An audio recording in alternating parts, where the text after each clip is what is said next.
Hola, mi nombre es Samuel, pastor de Nova.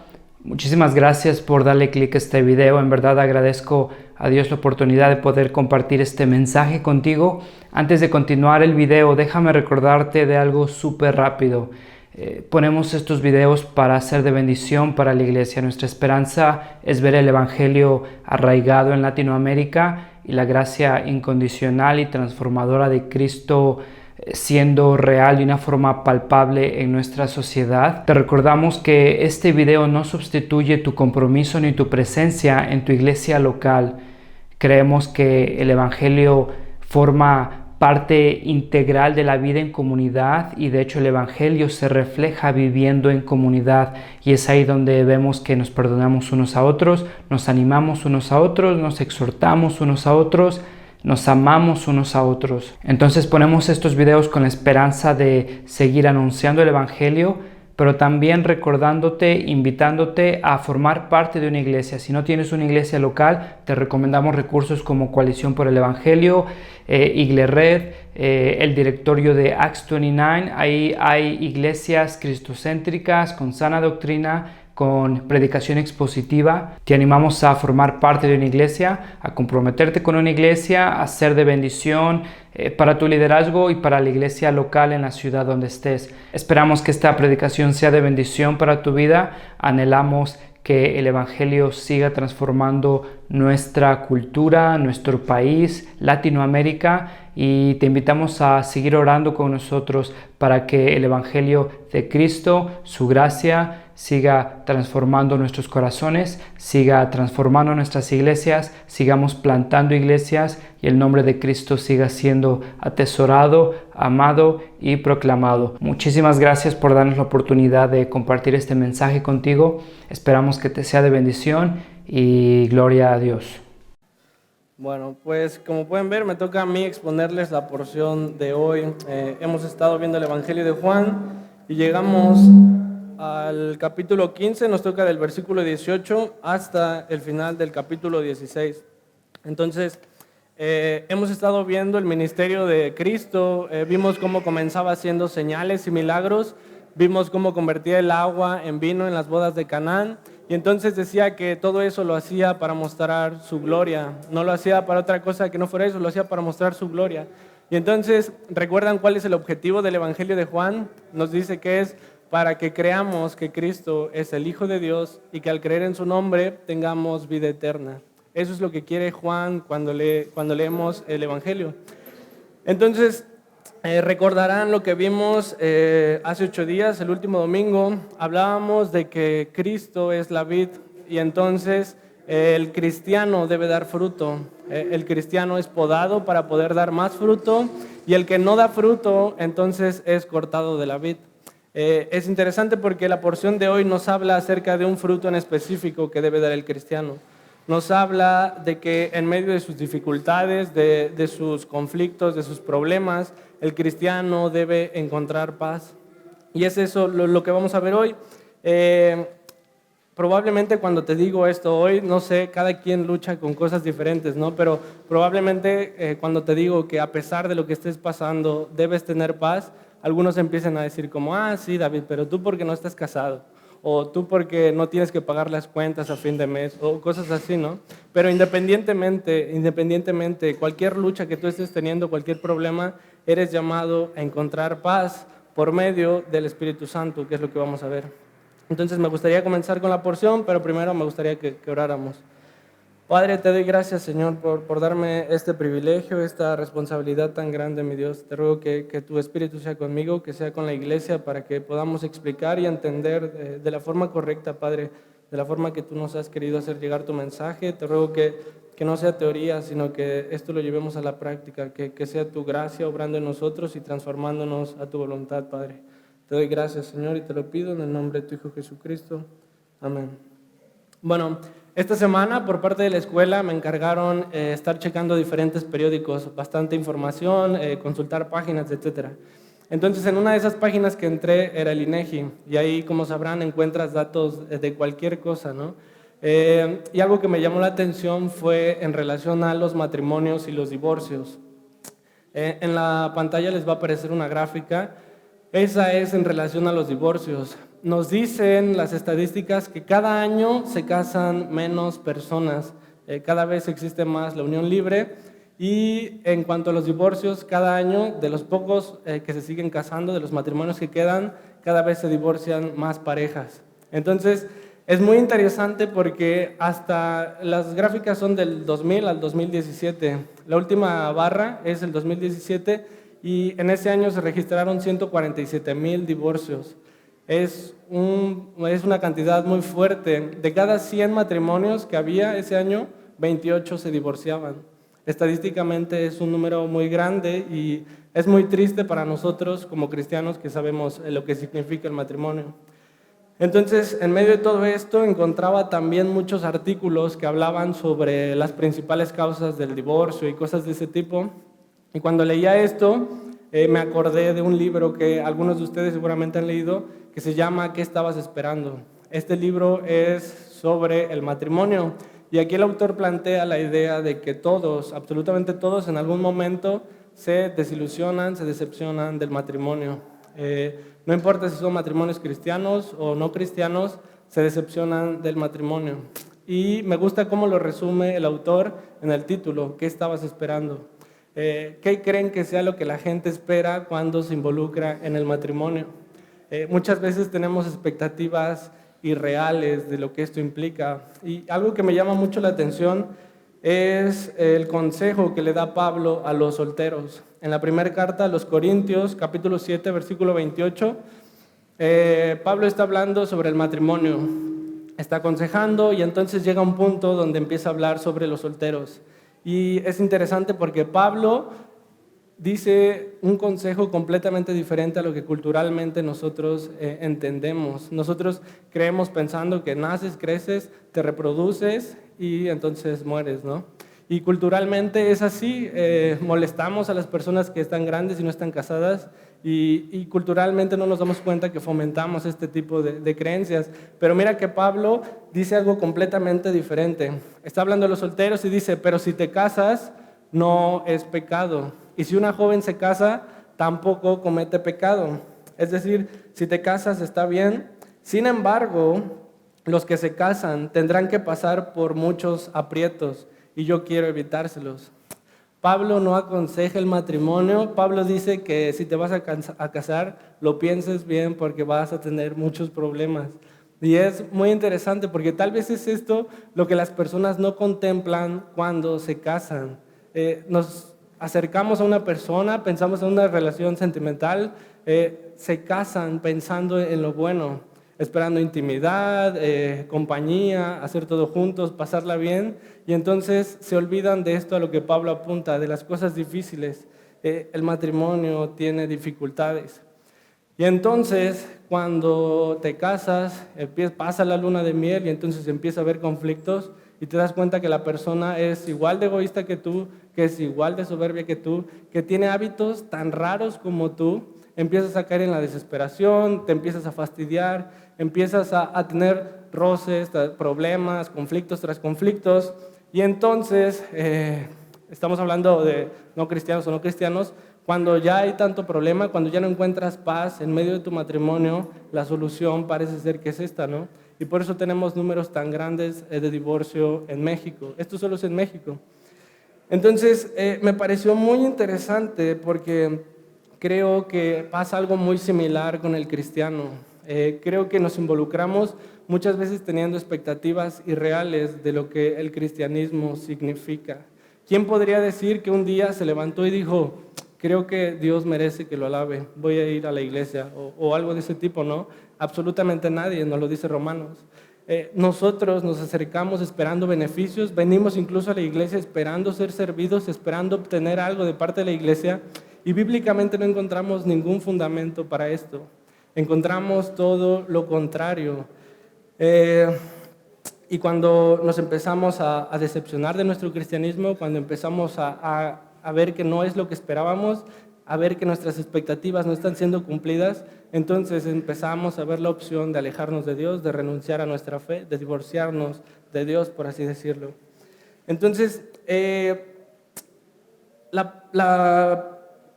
porción de hoy es muy interesante porque Cristo comienza dejando las cosas muy en claro. Cristo no promete comodidad, Cristo anticipa dificultad. Cristo ha estado 3 años con sus discípulos, Él les ha estado enseñando y cada que salía una necesidad, Él la suplía. Hubo tempestad en el mar y Él la calmó, tenían hambre, no tenían comida y entonces Él multiplicaba pan, Él multiplicaba peces. Pero a partir de aquí, Cristo ya no estaría con ellos. Estamos llegando a los últimos días donde sería entregado, sería crucificado y Cristo ya no estaría más con ellos. Entonces, Cristo los está preparando para lo que viene y Cristo no les está prometiendo ninguna comodidad. Cristo les está anticipando dificultad.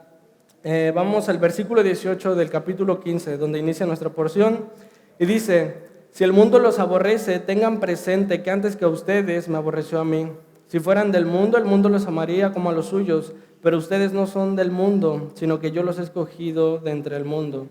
Por eso el mundo los aborrece. Escuchen, recuerden lo que les dije: ningún siervo es más que su amo. Si a mí me han perseguido, también a ustedes los perseguirán. Recuerden lo que les dije: ningún siervo es más que su amo. ¿Se acuerdan dónde escuchamos esto? Lo veíamos cuando Jesús le lavaba los pies a sus discípulos. Les dice: ustedes me dicen Señor y Maestro, y dicen bien porque lo soy.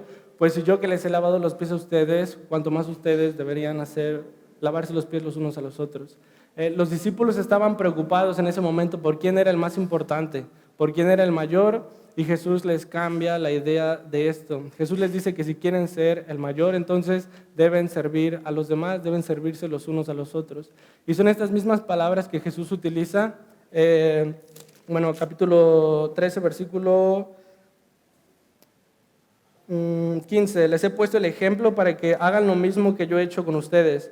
Ciertamente les aseguro que ningún siervo es más que su amo, y ningún mensajero es más que el que lo envió. Es decir, si yo siendo Dios me humillé y los serví, ustedes no tienen por qué pensar en ser superiores a los demás, deben servirse entre ustedes. Y esas mismas palabras utiliza Jesús para decirles que van a ser perseguidos. Ningún siervo es más que su amo. Si a mí me han perseguido, a ustedes también los perseguirán. Y fue lo que pasó con la iglesia primitiva. Los cristianos morían por predicar el evangelio. Y entonces Cristo sufrió, sus discípulos sufrieron. ¿Qué es lo que nos hace pensar que nosotros debemos tener una vida cómoda? ¿Qué es lo que nos hace pensar que algún día voy a tener una casa, un coche, y etcétera, etcétera, etcétera? Y pensar en una vida cómoda cuando en ningún lado la Biblia nos promete eso. Jesús nunca dijo eso. Al contrario, probablemente tengas una enfermedad, probablemente tengas una crisis económica, probablemente tengas problemas de todo tipo. Y eso es parte de tu cristianismo. No solo los iban a perseguir, versículo 2 del capítulo 16, los expulsarán de las sinagogas y hasta viene el día en el que cualquiera que los mate pensará que le está prestando un servicio a Dios. ¿Se acuerdan de Pablo? Como era un fariseo, era de las autoridades judías. Supuestamente él conocía la ley al pie de la letra, supuestamente cumplía todos sus mandatos y él era el que perseguía a los cristianos. Él era el que mataba a los cristianos. Los discípulos, no solamente iban a ser perseguidos, no solamente los iban a matar, sino que no iban a tener ayuda de alguien. Las mismas autoridades eran los que los iban a perseguir. Los cristianos iban a estar aparentemente solos en el principio de su iglesia. ¿De dónde? Cuando leo porciones como estas, que me pregunto que de dónde salió el evangelio de la prosperidad, por ejemplo. ¿De dónde sacamos que si tú decretas, tú vas a recibir dinero o vas a recibir un coche o vas a recibir una casa?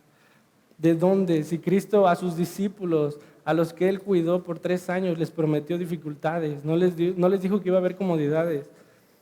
Los cristianos eran perseguidos y muchas veces nosotros nos encerramos en nuestra burbuja aquí en Jalapa y venimos a la iglesia y no pasa nada, predicamos el evangelio y no pasa nada, y olvidamos que incluso en nuestra actualidad hay cristianos que son perseguidos.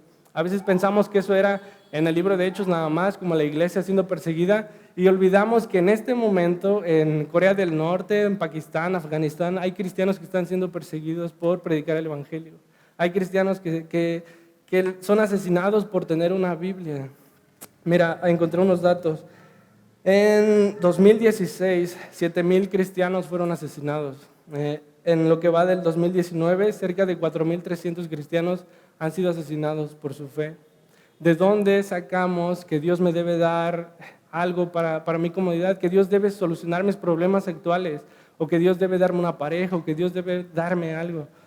En ningún lado lo vamos a encontrar en la Biblia.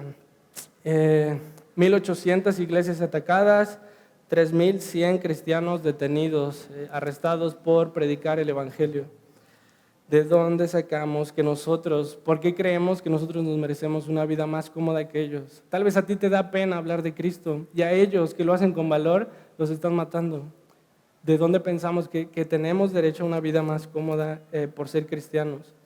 Es muy interesante porque Cristo les anticipa dificultad y les da la razón por la cual deben saber que no va a estar fácil. En el capítulo 16, versículo 1 dice: todo esto les he dicho para que no flaquee su fe. Todo esto les he dicho para que no flaquee su fe. Versículo 4, y les digo esto para que cuando llegue ese día se acuerden de que ya se los había advertido. O sea que no le puedes salir a Dios con que, yo no sabía. Pues no lees tu Biblia. Cristo nunca te prometió algo de comodidad. Cristo te está diciendo que tienes que estar consciente de que va a estar difícil tu vida como cristiano. Cristo, si estás tentado a rechazar tu fe, como ya no me está gustando esto, como Dios no me da, Dios no me ayuda, Dios no suple mis necesidades, se me hace que esto del cristianismo no funciona. Mira, el primer versículo del capítulo 16, todo esto les he dicho para que no flaquee su fe.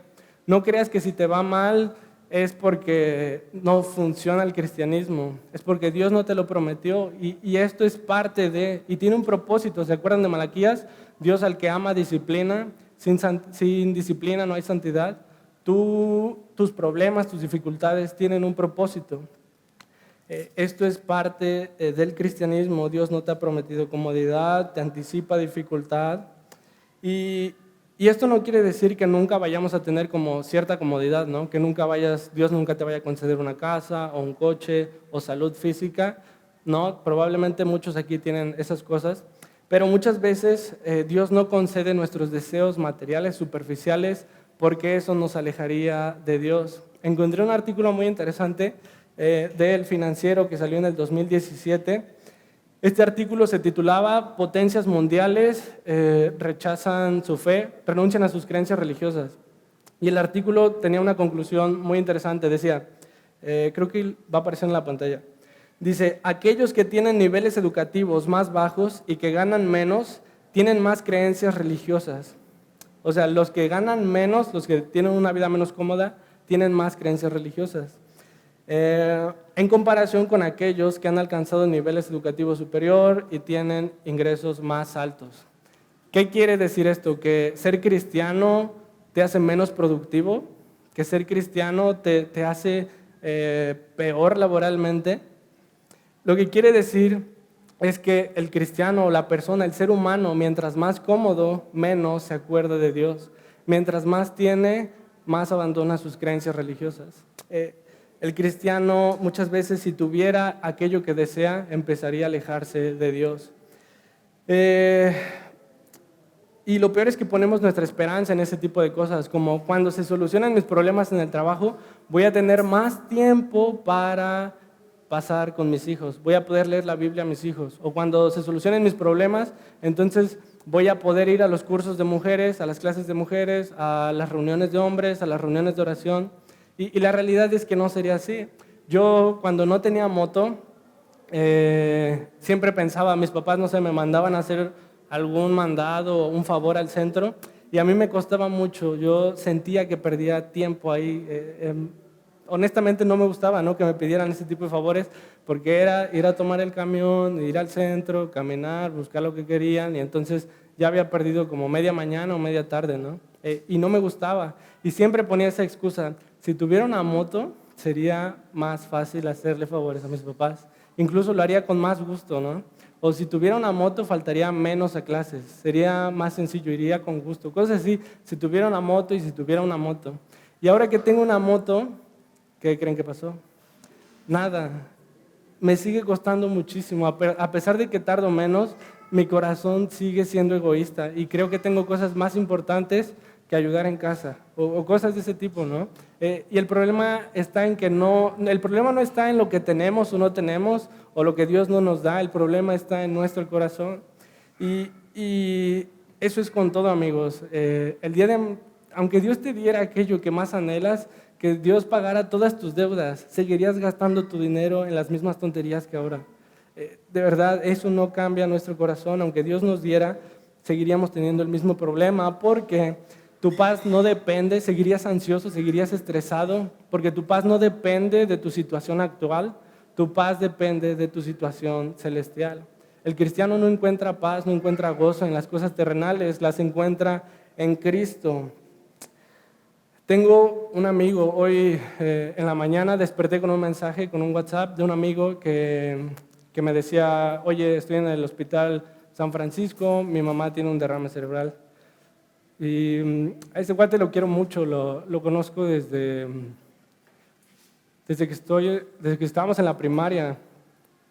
A su mamá también la aprecio mucho y me decía, tú sabes, él es agnóstico, dice que debe haber un Dios, pero que no cree en la religión, ¿no? Entonces me dice,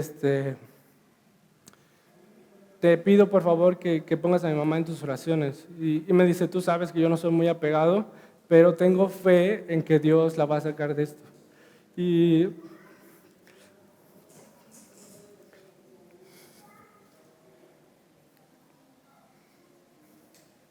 se me llenaron los ojos de lágrimas porque lo quiero mucho, es mi amigo y todo, a la señora también, pero yo no sé si Dios la va a querer salvar o no. Si yo le dijera, sí, tú ven a la iglesia, siempre le he querido traer a la iglesia.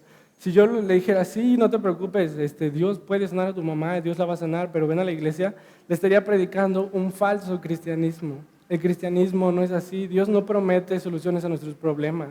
Y muchas veces es lo que predicamos, tristemente, y muchas veces es lo que pasa, nos decepcionamos, vivimos frustrados con nuestro cristianismo porque tenemos expectativas irreales de lo que esto significa.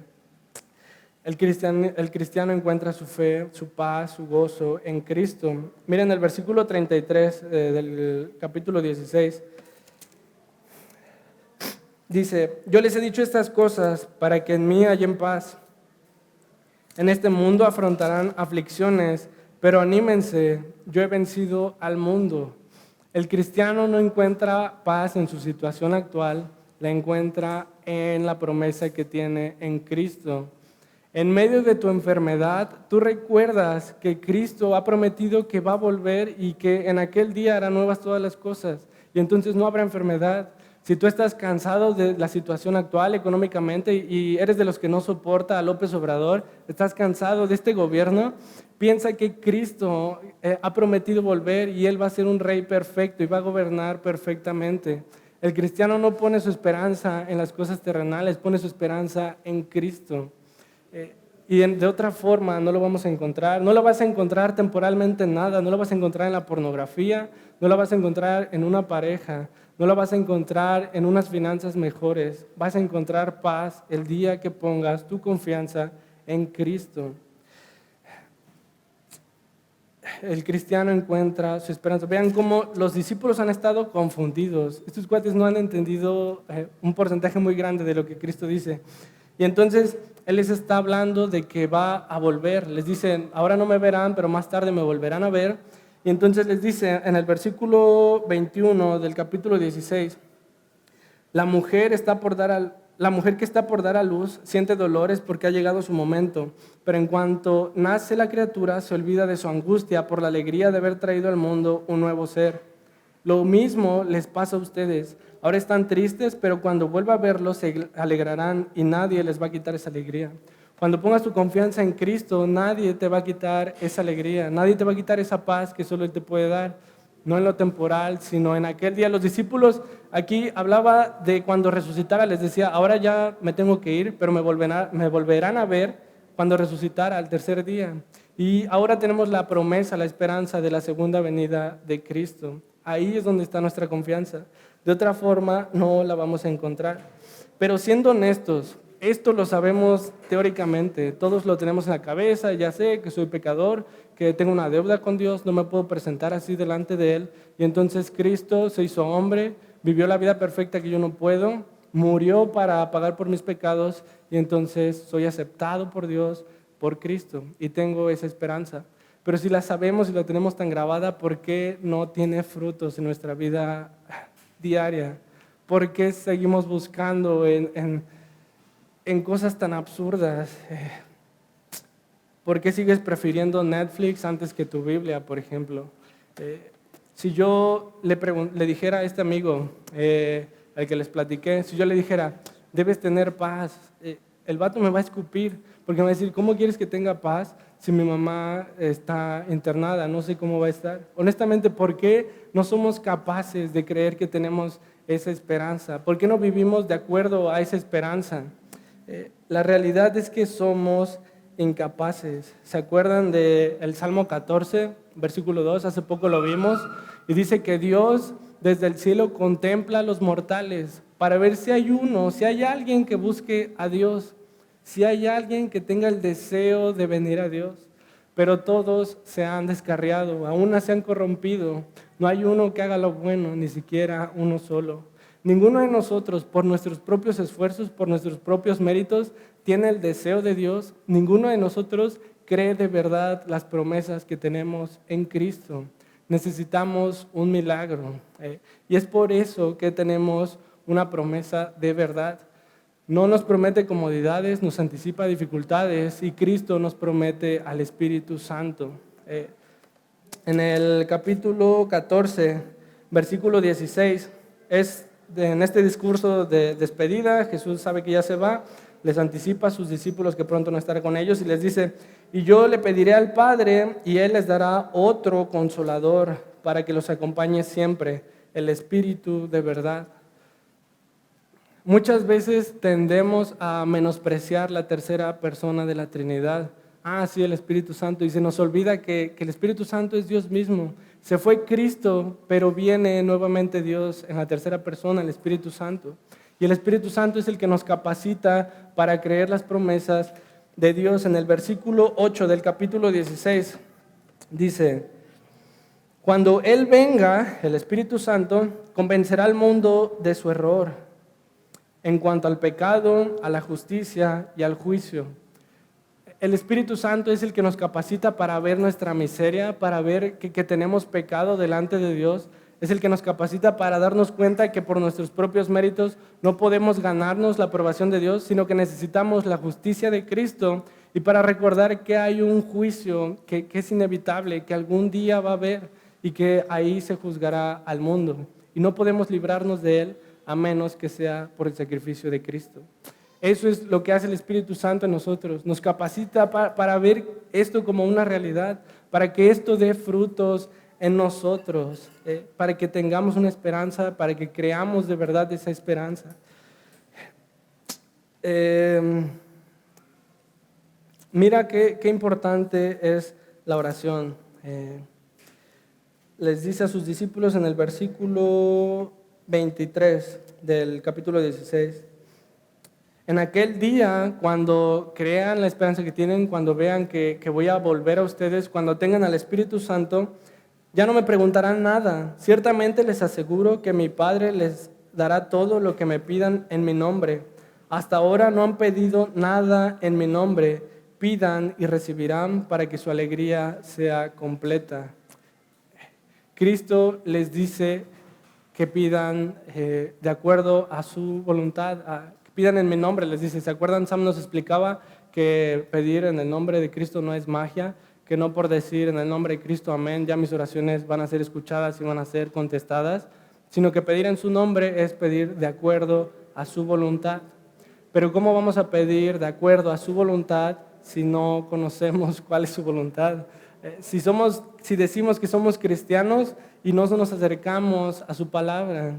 Miren, cuando promete el Espíritu Santo en el 14, 16, les promete el Espíritu de verdad y al final del 17 dice, el Espíritu a quien el mundo no puede aceptar porque no lo ve ni lo conoce. No puedes dar frutos del Espíritu Tal vez es porque no tienes al Espíritu. Y no lo vas a poder tener si no lo conoces, si no vienes a conocer quién es esa tercera persona de Dios, quién es el Espíritu Santo, quién es Dios. Pedir en su voluntad. Cuando Cristo le enseñaba a orar a sus discípulos, les enseñó el Padre Nuestro en Lucas 11, y al final insiste en pidan. Les dice, llamen y pidan y recibirán, llamen y se les atenderá. Él les está insistiendo en que pidan, pero que pidan de acuerdo a su voluntad. ¿Se acuerdan del pasaje que dice, no tienen porque no piden, y cuando piden, piden mal? Pide lo que necesitas, deja de pedir por comodidades y pide lo que necesitas. Necesitas la obra del Espíritu Santo. Si no das frutos, no los vas a dar si no es por el Espíritu. Pide al Espíritu. Y entonces al final les enseña a orar, les insiste en que pidan y les dice, si ustedes siendo malos saben dar cosas buenas a sus hijos, cuanto más el Padre les dará el Espíritu a quienes lo pidan. Si no das frutos, no vas a poder sin el Espíritu. Sin el Espíritu no hay paz. Sin el Espíritu no vas a encontrar paz en ninguna de tus situaciones, ni teniendo 100 problemas, ni teniendo uno solo, ni teniendo 0 problemas, no vas a encontrar paz. Vas a tener esa insatisfacción siempre. Solamente a través del Espíritu vas a poder confiar en las promesas de Cristo. Solamente a través de Cristo. La palabra de Dios, recuerdan los que han tomado las clases, la Biblia fue inspirada por el Espíritu, y entonces el Espíritu nos revela la palabra de Dios. Solamente lo podemos comprender a través del Espíritu. John Piper dice que ser lleno del Espíritu Santo, si quieres ser lleno del Espíritu Santo, no es por hablar en lenguas, no es por ladrar, no es porque te desmayes, no es por hacer cosas raras. Cuando seas lleno del Espíritu, ser lleno del Espíritu es ser lleno de la palabra, porque la palabra es inspirada por Dios y la palabra es revelada por Dios. Si quieres dar frutos del Espíritu, pide al Espíritu. Ven a conocer quién es esa persona que te capacita para ver tu debilidad, tu miseria. ¿En qué estamos invirtiendo nuestras oraciones? Y quiero resaltar la fidelidad de Dios.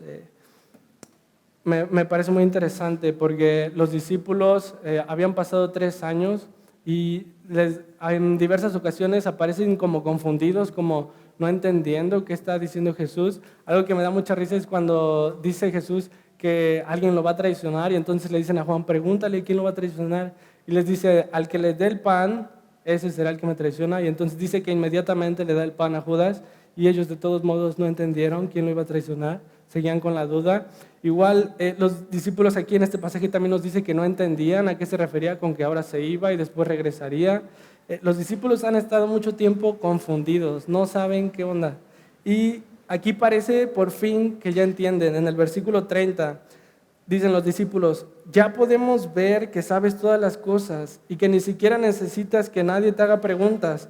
Por eso creemos que saliste de Dios. Los discípulos dicen, ahora sí ya la cachamos. Eres el Hijo de Dios, tú eres el Mesías que esperábamos, tú nos vas a salvar. Y inmediatamente Jesús les rompe su ilusión, les dice, hasta ahora me creen, como, ya me creen. Miren, versículo 32, miren que la hora viene y ya está aquí, en que ustedes serán dispersados y cada uno se irá a su propia casa y a mí me dejarán solo. Los discípulos dicen, ahora sí ya sabemos quién eres, te vamos a seguir, ya tú vales la pena, eres el Hijo de Dios. Pero inmediatamente lo iban a abandonar. A la primera dificultad que vieron, lo abandonaron. Así fue. Pedro lo negaría 3 veces. Como hace 8 días tal vez, cuando escuchamos la predicación y escuchamos que el cristiano debe dar frutos. Y entonces tú saliste diciendo, sí es cierto, no puedo seguir sin dar frutos. No puedo seguir viendo pornografía, no puedo seguir viendo a esta persona, no puedo seguir confiando en mis posesiones, no puedo, tengo que dar frutos. No puedo seguir llamándome cristiano sin leer mi Biblia. Y al paso de los días volviste a caer en lo mismo. Pero eso lo vemos, nuestra incapacidad, nuestro pecado, nuestra miseria. Pero es más importante ver la gracia de Dios, cómo Cristo sabía que sus discípulos lo iban a traicionar, cómo sabía que Pedro lo iba a negar, cómo sabía que nosotros no íbamos a querer aceptar su gracia ni siquiera, que lo íbamos a rechazar. cómo vez tras vez, prédica tras prédica, volvemos a pecar y volvemos a caer en lo mismo. Volvemos a confiar, a pensar que nos va a dar paz algo que en realidad no lo vamos a encontrar y que aparte ya lo hemos comprobado. Lo has hecho una y otra vez y te vuelves a sentir tan vacío, tan insatisfecho como al principio y sigues poniendo tu confianza en eso. Y Cristo sabía eso. Y aún así Cristo murió. Murió para que tuvieras una esperanza y para que tuvieras lo necesario para creer en esa esperanza. En el versículo 7 del capítulo 16, pero les digo la verdad, les conviene que me vaya, porque si no lo hago, el Consolador no vendrá a ustedes. Es un versículo muy pequeño, pero piensen en todo lo que implica. Cristo siendo Dios, sin ningún problema. Piensen, siendo Dios puedes hacer lo que tú quieras. ¿Qué problema tienes? Ninguno. Y siendo Dios se hizo hombre, se humilló a vivir como nosotros, con los problemas que todos nosotros tenemos. Día con día dice que fue tentado como nosotros y Cristo vivió esa vida perfecta. Se metió en problemas cuando no tenía ninguno y lo hizo por nosotros. Cristo vivió la vida perfecta que nosotros no podemos. Cristo sufrió en el Calvario. Cristo fue azotado, fue golpeado, fue humillado delante de personas que no valen nada. Y fue humillado por nosotros, por personas que no son agradecidos con lo que Él hizo por nosotros. Cristo aún así fue y murió en la cruz por nuestros pecados. Y me gusta mucho cómo termina el pasaje. Dice, yo les he dicho estas cosas para que en mí hallen paz. En este mundo afrontarán aflicciones, pero anímense, yo he vencido al mundo. Mira que el cristianismo no es un curso de motivación personal, que no dice, yo he vencido al mundo y tú también puedes hacerlo. Dice, yo he vencido al mundo y pon tu confianza en eso porque tú no vas a poder. Tú has intentado vencer al mundo una y otra vez y siempre estamos fracasando. No podemos ganar al mundo por nuestros propios méritos. Necesitamos de Cristo. Anímense, dice, tengan valor, es otra traducción. Tengan valor en medio de tu dificultad, en medio de tu enfermedad, en medio de tu crisis económica, en medio de que ya no sabes cómo educar a tus hijos, en medio de cualquier cosa que estés pasando. Ten valor, tu confianza está en Cristo. En eso ponemos nuestra esperanza y en eso vamos a encontrar paz. Y es lo que recordamos en la cena del Señor, que Cristo entregó su cuerpo representado en pan y entregó y derramó su sangre representada en vino por personas como nosotros, por pecadores como nosotros, para que pudiéramos entender la gracia de Dios. Y entonces escucha cómo Filipenses 1:6 dice, estoy convencido, dice Pablo, de esto, el que comenzó tan buena obra en ustedes, la irá perfeccionando hasta el día de Cristo. Cristo ha comenzado una obra. Si de verdad eres cristiano, si has nacido de nuevo, si crees las promesas de Cristo, Cristo ha iniciado una promesa, ha comenzado una obra en ti, poniendo el Espíritu Santo en ti.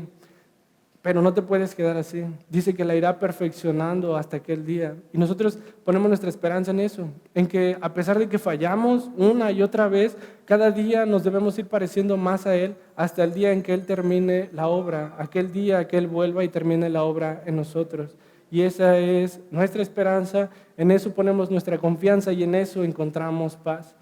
Entonces, los invito a participar de la cena si entienden lo que significa, si han avanzado con nosotros en este proceso de membresía para explicarles, los invito a que participen y si no, pues no pasa nada. Si tienen alguna duda se pueden acercar y me gustaría que oráramos. Padre, te doy gracias, Señor, por este tiempo que nos permites escuchar de tu palabra. Te doy gracias porque tu Espíritu obra en nosotros. Te rogamos que así sea, Señor. Si no damos frutos, te rogamos por el Espíritu, Padre, para que nos capacite, para que nos ayude, Señor, a creer tus promesas, a poner nuestra esperanza en Cristo, Padre.